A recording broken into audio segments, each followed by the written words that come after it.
Good morning everyone. आज का topic जो हम इस वीडियो में कवर करेंगे वो हमारी manual testing concept playlist series का लेसन 33 है। That is about how to perform security testing of a web application. तो अगर आपको एक वेब एप्लीकेशन की सिक्योरिटी टेस्टिंग परफॉर्म करनी है तो आप कैसे परफॉर्म करेंगे, और हम ये देखेंगे कि सिक्योरिटी टेस्टिंग क्या है एंड देन कैसे एक्चुअल में हमारा फोकस रहेगा कि हम इसको परफॉर्म कैसे करेंगे, इसके प्रैक्टिकल एस्पेक्ट को डिस्कस करेंगे। So security testing checks the application to find any bug which may result into unauthorized access and loss of data from application।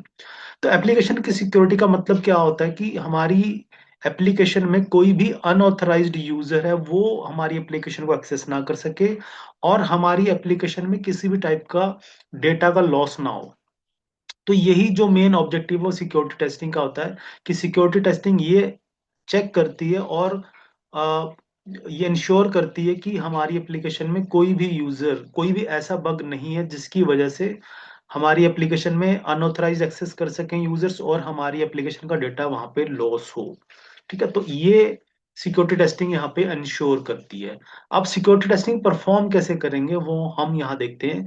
We can perform security testing on web application using following checklist point. मैंने यहाँ पे कुछ checklist point अपने compile किए हैं जिनसे हम इन इन checklist point को यूज करके हम रियल प्रैक्टिकल वे में हम अपनी एप्लीकेशन की सिक्योरिटी टेस्टिंग परफॉर्म कर सकते हैं।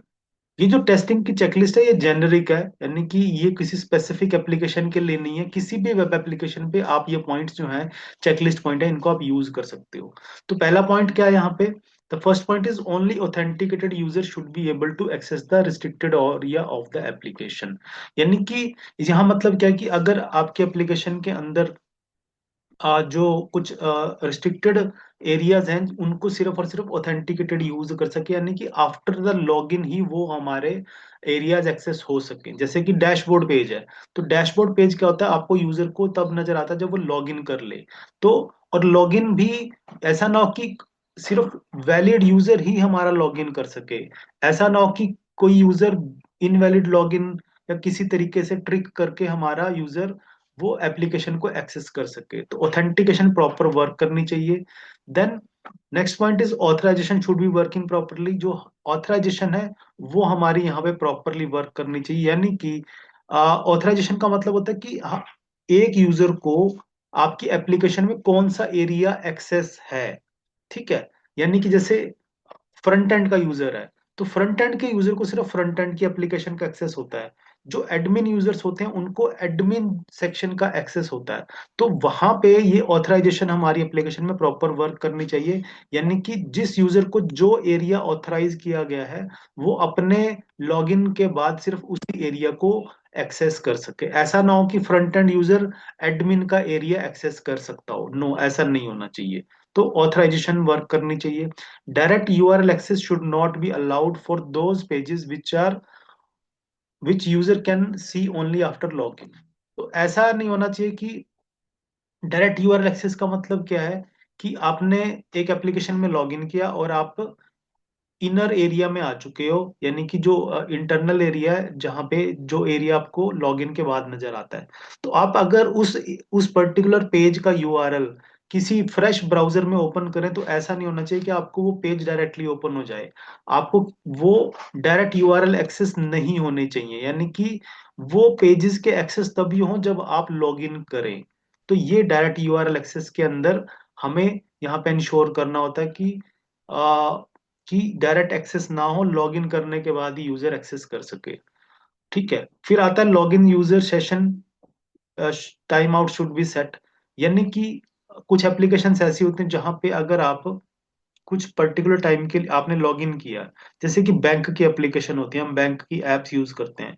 तो अगर आप बैंक की ऐप को ओपन करते हो और अगर आप 2 मिनट्स तक कोई भी एक्टिविटी परफॉर्म नहीं करते तो वहां पे क्या होता है, हमारी एप्लीकेशन क्या हो जाती है, लॉग आउट हो जाती है ऑटोमेटिकली।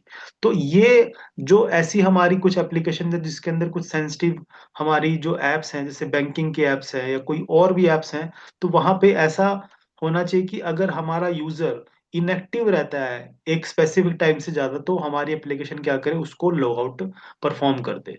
ठीक है, तो ये हमारी एक और सिक्योरिटी की यहाँ पे चेकलिस्ट पॉइंट है। और अगला पॉइंट आता है पासवर्ड्स के रिगार्डिंग। तो आप की जो वेब एप्लीकेशन है, जब आप उसमें साइन अप करते हैं या जहाँ पे पासवर्ड्स अपने सेट करते हैं, तो हमेशा हमारी जो एप्लीकेशन है वहां पे स्ट्रॉन्ग पासवर्ड ही रिकमेंड होने चाहिए। कि जब भी आप अपना कोई पासवर्ड क्रिएट करें, तो एप्लीकेशन आपको एनफोर्स करे कि आप सिर्फ स्ट्रॉन्ग पासवर्ड ही वहां पे अपने सेट करें। जैसे कि मिनिमम 8 कैरेक्टर का वहां पे लेंथ हो, और जो पासवर्ड की है वो combination of letter, digits and symbols हो। तो अगर आप ऐसा पासवर्ड क्रिएट करते हैं तो वो हमेशा एक स्ट्रॉन्ग पासवर्ड बनेगा। और स्ट्रॉन्ग पासवर्ड को गेस करना, किसी के लिए ब्रूट फोर्स अटैक करना, वो डिफिकल्ट होता है। तो ये पॉइंट आपने इंश्योर करना है कि आपकी एप्लीकेशन स्ट्रॉन्ग पासवर्ड को एनफोर्स करे। और नेक्स्ट पॉइंट आता है limit for maximum number of unsuccessful login attempt should be set, and crossing that limit should result in temporarily blocking the account. यानी कि अगर आप एक एप्लीकेशन के अंदर बार बार कॉन्जेकेटिवली अनसक्सेसफुल लॉगिन अटेम्प्ट करते हैं, तो हमारी एप्लीकेशन क्या करे, आपको एक वार्निंग मैसेज दे कि भाई आप बार बार अनसक्सेसफुल लॉगिन अटेम्प्ट कर रहे हैं। अगर आप वार्निंग देगी कि अगर आपने फर्दर जो है एक स्पेसिफिक नंबर, सपोज करो आपने 5 बार या 6 बार आपने लॉगिन इनकरेक्ट कर दिया है, तो वो क्या करेगी एप्लीकेशन, क्या करे, आपके अकाउंट को टेम्पररली ब्लॉक कर दे। क्योंकि अगर आप बार बार रॉन्ग क्रेडेंशियल के साथ लॉगिन करने की कोशिश कर रहे हैं, इसका मतलब ये है कि आप कहीं ना कहीं उस एप्लीकेशन को फोर्सफुली लॉगिन करना चाह रहे हैं, आपके पास उसका रियल लॉगिन क्रेडेंशियल नहीं है। अगर आपके पास रियल क्रेडेंशियल नहीं है, तो आप फॉरगेट पासवर्ड कर सकते हैं अगर आप जेन्युइन यूजर हैं। ठीक है। तो एक ये पॉइंट यहाँ पे हमें चेक करना होता है कि हमारे पास अनसक्सेसफुल लॉगिन अटेम्प्ट्स की हम एक नंबर ऑफ लिमिट जरूर सेट करें। और password should be saved in encrypted form in database. हमारे जो यूजर्स के जो पासवर्ड्स होते हैं वो कहाँ पे, डेटाबेस में ही सेव होते हैं, तभी हमारी एप्लीकेशन में हम लॉगिन की फंक्शनैलिटी को यूज कर पाते हैं। लेकिन जो पासवर्ड्स हैं वो हमेशा के हमेशा क्या होना चाहिए, डेटाबेस में हमेशा एनक्रिप्टेड फॉर्म में सेव होने चाहिए, ताकि कोई भी जो है डेवलपर भी उन पासवर्ड्स को रीड ना कर सके, अंडरस्टैंड ना कर सके। एक ये चीज आपने चेक करनी होती है कि डेटाबेस में पासवर्ड एनक्रिप्टेड फॉर्म में हो। सेम वे जो क्रेडिट कार्ड के नंबर्स हैं, अगर वो आप डेटाबेस में सेव कर रहे हैं, तो वो भी हमेशा एनक्रिप्टेड फॉर्मेट में सेव होने चाहिए। और सीवीवी नंबर जो है, ई कॉमर्स एप्लीकेशन में जो क्रेडिट कार्ड के सीवीवी नंबर हैं, वो हमारे डेटाबेस में कभी भी सेव नहीं होने चाहिए। और जो एक और लास्ट पॉइंट है वो ये है कि it is recommended that application should run on HTTPS protocol. हमारी जो एप्लीकेशन है वो HTTPS प्रोटोकॉल पे रन करनी चाहिए। इससे क्या होता है कि जब हमारी एप्लीकेशन जो है क्लाइंट से लेके जो सर्वर पे जो डेटा जाता है वो हमेशा एनक्रिप्टेड फॉर्म में जाता है। ठीक है। तो जहां पे भी फाइनेंशियल ट्रांजैक्शंस होती हैं, जहां पे सेंसिटिव यूजर की इंफॉर्मेशन यूज होते हैं जिन एप्लीकेशन में, वो हमेशा ही कहाँ पे होनी चाहिए, that should always be on the HTTPS। अगर HTTPS पे नहीं है, तो आपको वहां पे एक बग रेज कर देना कि हमारी एप्लीकेशन HTTP पे रन हो रही है। और इससे क्या होता है कि जो हमारी यूजर की इंफॉर्मेशन है, जब क्लाइंट से सर्वर पे वो ट्रांसमिट होते, तो in between during the transmission कोई अनऑथराइज्ड यूजर, कोई हैकर उस इंफॉर्मेशन को व्यू कर सकता है, क्योंकि वहां पे वो प्लेन टेक्स्ट में जाती है जब HTTP होता है। और जब HTTPS प्रोटोकॉल के थ्रू जाता है, तो क्लाइंट से लेकर सर्वर तक की जो इन्फॉर्मेशन जाती है वो एनक्रिप्टेड फॉर्म में जाती है, जिसको हैकर्स या कोई वांटेड जो यूजर है वो उसको इंफॉर्मेशन को व्यू नहीं कर सकता। तो ये कुछ हमारी सिक्योरिटी टेस्टिंग की चेकलिस्ट पॉइंट है, जिससे कि आप किसी भी वेब एप्लीकेशन की सिक्योरिटी टेस्टिंग परफॉर्म कर सकते हो।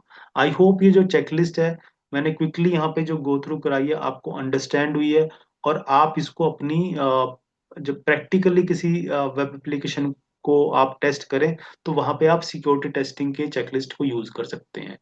So thank you very much. आने वाले वीडियोस में हम फर्दर जो है अपने मैनुअल टेस्टिंग के कॉन्सेप्ट यहाँ पे यूज करेंगे, डिस्कस करेंगे। Thank you very much.